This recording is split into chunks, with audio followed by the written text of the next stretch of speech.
Are you aware that the success of the coalition to unseat Tinubu in the 2027 election is dependent on Atiku Abubakar and Peter Obi?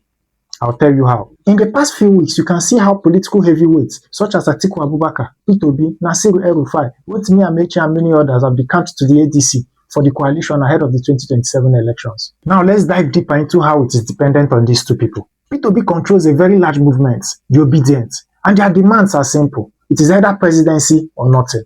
Meaning if Peter Obi is not vying for the office of the presidency, then they will not give their support to anyone else. Atiku, on the other hand, have had his eyes on the presidency since 1993 to date. In fact, 2023 election made it the sixth outing of Atiku Abubakar for the office of the presidency. Now, this is where the issue is. Peter Obi is not ready to become vice president to Atiku Abubakar or anyone else. Even if he wants, the Obedient will not support him. In fact, Peter Obi made it clear that he has not been traveling to other countries to learn governance only for him to come back and become vice president to anyone. While Atiku, on the other hand, does not see himself becoming vice president to Peter Obi as an elder statesman who has been in politics for the longest.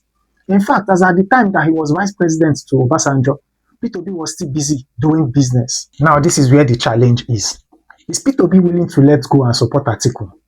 Is Atiku willing to let go and support Peter Obi? If this coalition must work, then all the parties involved, ranging from Peter Obi, Atiku Abubakar, Nasiru El-Rufai, Rotimi Amechi and so many others, must be ready to reach a compromise. Else, this coalition is dead on arrival. However, I have a theory.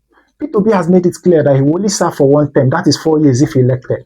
Citing past presidents like Abraham Lincoln and Nelson Mandela, who served for just one term, yet their impact was felt all over their countries. What if Atiku decides not to contest this time around and just support Peter Obi, considering the fact that after 4 years, power goes back to the north? And maybe be given the privilege to pick a vice presidential candidate for Peter Obi from the north.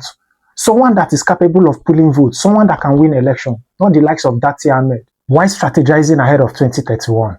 But now the bigger question is, who believes him?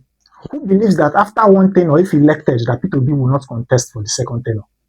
Trust is one thing that is very rare when it comes to politics, and no one is ready to give that easily.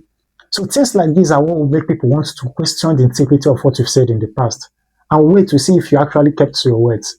Especially when he said sometime in 2010 that he will never leave Apuga. Instead, he will die in Apuga. Today, he's no longer in Apuga. I am not saying that one must be in a particular political party, but as a politician, one must be mindful of what they say, because one day it will definitely be used against you. See you on the next one.